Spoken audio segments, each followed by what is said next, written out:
আল আকসা, বিশ্বাসের আলোকবর্তিকা। আসসালামু আলাইকুম। আল আকসা মসজিদ শুধু একটি স্থাপনা নয়, এটি মুসলিম উম্মাহর হৃদয়ের স্পন্দন। আসুন এই পবিত্র স্থান সম্পর্কে কিছু অজানা তথ্য জেনে নেই। আল আকসা মসজিদ ইসলামের প্রথম কিবলা। নবী মুহাম্মদ মিরাজের রাতে এই মসজিদে নবীদের ইমামতি করেছিলেন। এর প্রতিটি পাথর মুসলিমদের গৌরবময় ইতিহাসের সাক্ষী। জেরুজালেমের এই পবিত্র ভূমি যুগে যুগে বহু নবিরাসুলের পদ্ধতিতে ধন্য হয়েছে।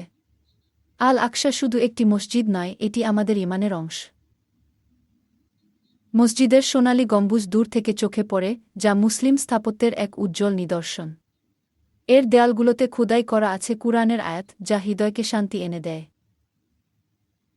আল আকসা চত্বরে রয়েছে বিভিন্ন ঐতিহাসিক নিদর্শন, যা ইসলামী ঐতিহ্যকে স্মরণ করিয়ে দেয়। এই পবিত্র স্থান মুসলিমদের জন্য অত্যন্ত গুরুত্বপূর্ণ। আল আকসার মর্যাদা রক্ষা করা প্রতিটি মুসলিমের ঈমানী দায়িত্ব। আসুন আমরা সবাই এই পবিত্র স্থানের জন্য দোয়া করি এবং এর গুরুত্ব সম্পর্কে অন্যদের জানাই। আল আকসা সম্পর্কে আরও জানতে বিভিন্ন ইসলামিক বই ও ওয়েবসাইট দেখুন।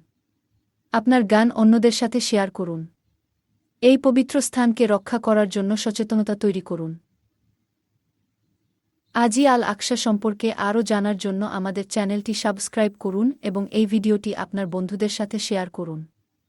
আপনার সামান্য সহযোগিতা আল আকসা